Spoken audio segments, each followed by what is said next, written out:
So we did advertise in this last episode about one of the greatest debates of all time.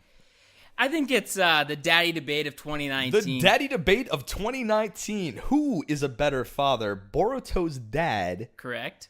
Or Goku? You know, I have my answer. Do you want to give your answer first? I'll give my or do you answer. Want me to?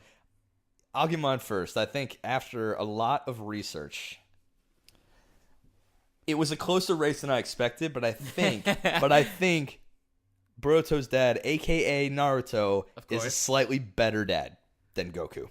I think Goku is far and away a better father, a better papa than Naruto. I feel so sorry for you with that opinion. I mean... That's a rough one. Honestly, this might create a schism in the partnership, and then this whole thing's just going to crumble. I'm going to leap over this table and drop kick you. I think I'm going to break my computer over your head. Oh, cool. It's a MacBook Air, so it'll snap in half. Yeah, it's easy. It's like plywood. Okay, so I think for me, Goku has a lot of showings as a shit dad. Like, way more than Naruto ever had. Like, ever. But I want to hear, like, why do you think that Goku is a better dad to, let's say, Gohan specifically? Because it was just, I don't know, man. It's just Goku has 2 children. So I'm not gonna just say only to Gohan. It was the bulk of his parenting. It was a good try. The bulk. So the bulk of his the reason parenting. I think Goku is far and away better is, first of all, he is like in multiple parts throughout the series, he is the only one on Earth that can deal with these like galactic threats. Right. I think that adds to why he's bad. Like he threw his son into the fray despite being the man in charge of Earth's protected. Well, I mean, I think he was basically saying that the rate at which Cell was like gaining, skills and regenning power, because he was getting all those Zenkai boosts that Saiyans would. Oh, I guess he was. Yeah. Wasn't he? Yeah. So, which I kind of lends to your point where when he gives him the Sensu Bean, he actually is double as strong because he got a Zenkai boost literally right then. Like, dude, why? So that's one of my okay, main... but here let me continue to go with my point. Okay. So I think Goku is better because, well, for a couple reasons. Number one, he grew up fighting. This is all he's ever known. He hasn't known like an office accountant job. You know what I mean? Like, he never really had the motherfucker's unemployed. He's unemployed because he doesn't give jack shit to his family. Dude. He doesn't, man. Like, he doesn't provide anything. Oh, really? Because Hercule wins a bunch of money and gives it all to Goku because he's the one that actually saved the world multiple times, right? Oh my so God. he does make some cash. He wasn't out there getting that cash. Like, he wasn't out there grinding he wasn't for out that there money. Getting the bread that way. But, no. You also get some money for saving the damn world. Yeah, I mean, I'm just saying. I mean, what? You got to remember though, Naruto is like he's the freaking POTUS essentially. He is like the president of the ninja world. He is leading that role and still on numerous occasions has a lot of time for his fam. Like, he goes out and gets like ramen with Boruto. He'll come home. Let me just quickly say, Naruto has infinite chakra and the ability to make like 10 billion shadow clones. Oh, is that a fact? Just explain to me why he couldn't just either have a clone with them at all times or be there for like half of it and switch out with his clone. Like, there's absolutely no reason there should be any gap between daddy time and Boruto time. But that's the thing. He did do that, and on a number of occasions, I want to say at least 2, he did have a shadow clone there for really important events, and it got busted because But something that's what happened. I'm saying is he only would send a shadow clone. I understand he's kind of projecting on the rest of Konoha, saying like, I'm your daddy now. You're like, that's how he's always seen it though. Like, I know, but like, Boruto's not exactly wrong when he gets mad at him for only sending a clone, because he could just send the clone over to do paperwork. Nobody's gonna convince me that doing paperwork as the real Naruto is like somehow more valiant than being with your children, you're never gonna get me there. All right. But one thing, like, what makes Goku a good dad to his kids? Like, what fatherly acts? Like, and sure, here you go. Yeah, hit me with that. Like I said, all he knows is fighting. So wanting his son to be strong and like, basically, they only hang out when they get to fight and spar, because if Goku like stops at any point, like think about it. Say after a Frieza arc, he stops training. Cell mollywops everyone, including Gohan, and everyone's just dead. But here's the thing, like, to what end was Goku trying to get him strong? Was it just because I love my son, I want him to get stronger, or I think you're the only person who can beat Cell, you are my tool, you're my weapon to defend this planet? I don't think it was ever a weapon situation. I think he noticed in the hyperbolic time chamber that this kid is like got something really special, which he noticed throughout the series. Like he noticed at Raditz, because he didn't even bring his son there. His son just showed, like, either was captured beforehand or shows up later with Piccolo. And Goku let that happen, but continue. Well, let's be real. He was not anywhere near as strong as Raditz at that point. Yeah, but still, man. Anyways, so his options to hang out with Gohan are very low. Like, he can't train him in school. He just doesn't have many options, man. If he stops, everyone dies. And also, he loves fighting. He loves to be, like, this is his thing, right? He just loves growing stronger and, like, fighting new people and meeting, new opponents on the battlefield. And there's tons of times when Gohan, like, seems to start liking that as well. I agree, the Cell arc gets a little creepy when he just kind of, like, throws his kid out there and makes Cell stronger. And then also, like, breaks this wall within his son to, like... But that's he, like, keeps pushing him to, like, freaking explode. But that's my thing, right? Is that let me paint the picture. Is like he beats up on Cell. He actually gets him in a place where he's severely weakened, and then his son is probably ready at that point to get in there and finish the job. If he wanted his son to be the defender, that is a good way. He does come in, and when he's about to explode, he takes him to King Kai's planet and dies for his kid and everyone else. Man, to me that always felt like a shame move. Like, your hubris and your arrogance, you inherited that from me, but I'm gonna make you, like, you did a good job, son. I guess I'll have to clean up your mess. And he's out. But he tried to save him from having to do anything, really. Would he have had to do that in the first place if he didn't feed Cell a frickin' sensu bean? I don't know. Obviously, it's hard to, like...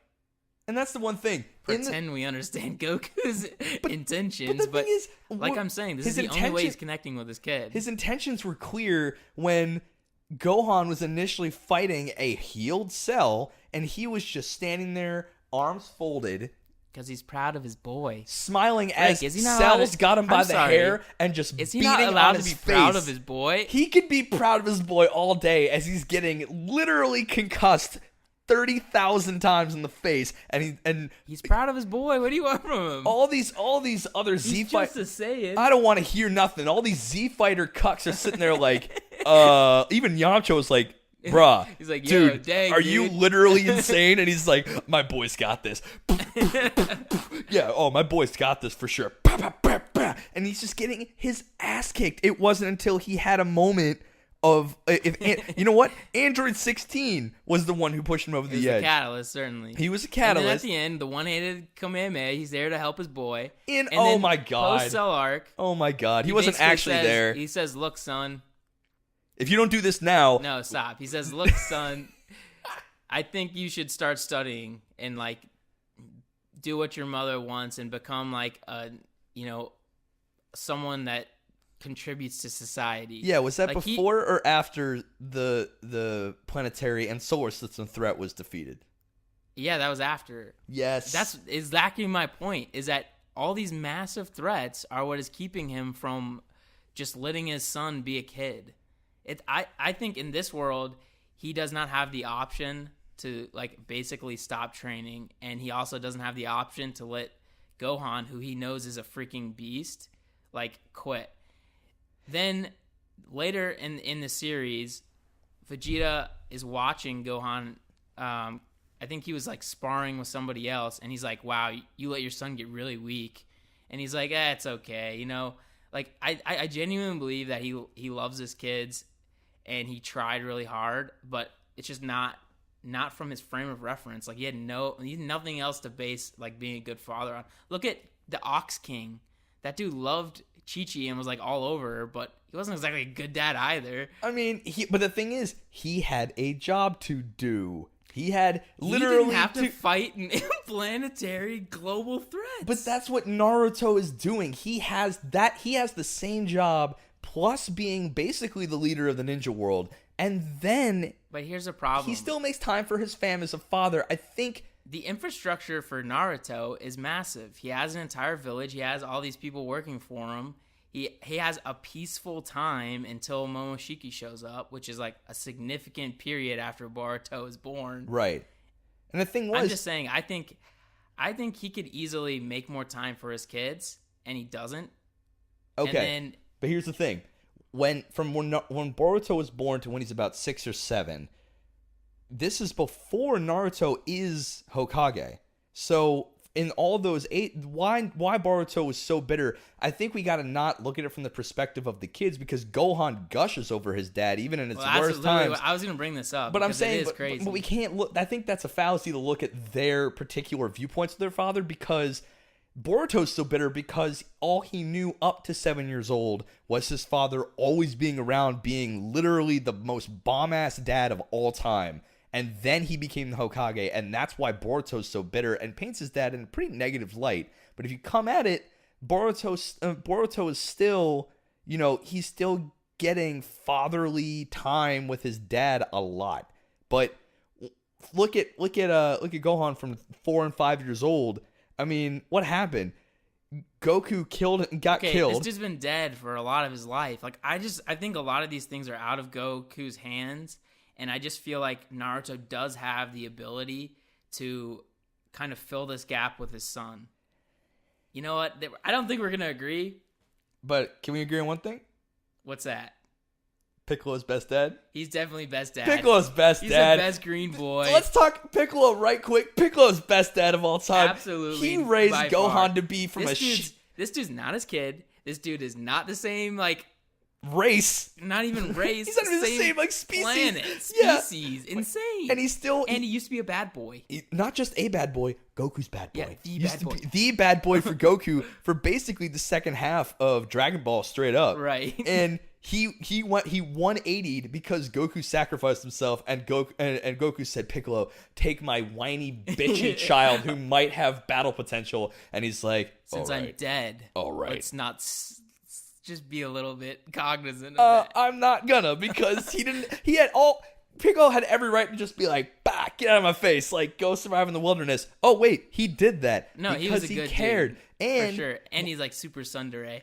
Super tsundere. And I mean, that's the one thing too, is with Goten as well. Who's the one who taught them the fusion technique in the end? All right, we know Piccolo that he's is best dad of all Shonen Time, and we all know it. It's so good. Oh man, Truly, Piccolo's my boy. Piccolo's my dude. He was absorbing people left and right just to protect Gohan. He even sacrificed himself for Gohan. Rips off his arms constantly for that shit. Yeah, Goku sacrificed himself for the planet. Whatever.